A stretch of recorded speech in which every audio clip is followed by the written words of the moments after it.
Happy women's day. নারী এবং মাতৃত্ব ওতপ্রোতভাবে আমাদের সমাজে জড়িত। তাই আজ প্রত্যেক নারী এবং প্রত্যেক মাকে জানাই নারী দিবসের শুভেচ্ছা। যদিও আলাদা করে এই দিনটি সেলিব্রেট করার ইচ্ছা আমার খুব একটা হয় না, কারণ আমার মনে হয় যে সেন্স অফ রেসপন্সিবিলিটি এবং কাজ আমাদের এই দিনের জন্য করা উচিত, তার থেকে আমরা অনেকটাই পিছিয়ে আছি। প্রত্যেক বছর 8 মার্চ ইন্টারন্যাশনাল উমেন্স ডে যে সেলিব্রেট করা হবে, সেটি সূত্রপাত হয় 1917-এ কিছু রাশিয়ান উমেন্সদের স্ট্রাইকের পর, এবং সেটি রেকগনাইজড হয়েছিল 1975-এ ইউএন দ্বারা। কিন্তু তার মূল সূত্রপাতটি হয়েছিল কিন্তু 20th সেঞ্চুরির একদম প্রথম দিকে, যেখানে একটি লেবার মুভমেন্টস হয় নর্থ আমেরিকা এবং ইউরোপে। মেনলি ফোকাস করা হয়েছিল হচ্ছে ওমেন সাফরেজ এবং রাইটসের উপরে। এবং সেখানে যেটা হয় যে right or chance to vote আর প্রত্যেকটি ডিসিশনে নিজের ওপিনিয়ন এক্সপ্রেস করা, স্পেশালি ডেমোক্রেটিক ইলেকশনসে। সুতরাং বোঝা যায় যে এই নারী দিবস কথাটি কিন্তু অত্যন্ত ভারী। যেভাবে ঠিক আমাদের শহরে সেলিব্রেটেড হয় সেভাবে ঠিক কিন্তু নারী দিবস আমাদের অ্যাকচুয়াল মিনিং নয়।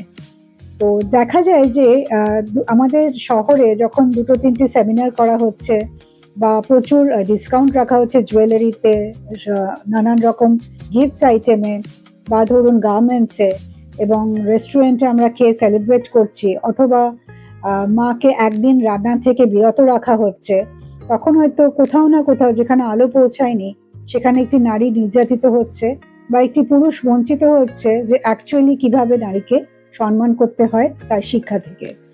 তো অনেক সময় বলা হয় এই দিন একটি নারীকে যে আজকে তোমাদের দিন, তোমরা তোমাদের মতন করে কাটাও। আমার মনে হয় আমি প্রশ্নটা করি যে এই অঙ্গীকারটা কেন আমরা প্রতি বছর প্রতিদিনে পরস্পরের প্রতি রাখতে পারি না, নারী পুরুষ নির্বিশেষে, যাতে আমরা নিজেদের মতন করে কাটাতে পারি।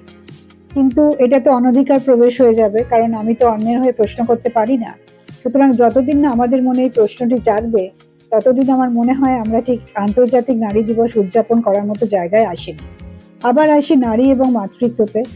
আপনার শিশুকন্যা হবে না পুত্রকন্যা হবে আপনার হাতে নেই, কিন্তু তার জীবনের স্ক্রিপ্ট কিন্তু আপনার হাতে, সেটি সমাজের উপর ছেড়ে দেবেন না।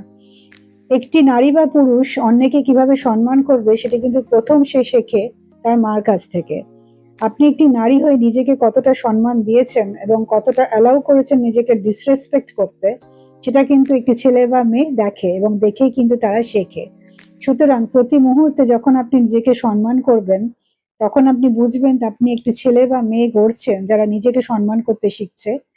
তাই আমি চাই যে আজকের দিনটি আপনাদের ভীষণ ভালোভাবে সুন্দরভাবে কাটুক, এবং আমরা একটি সুন্দর সমাজ যাতে দিতে পারি যেখানে নারী এবং পুরুষ পরস্পরের পরিপূরক হয়ে দাঁড়াবে।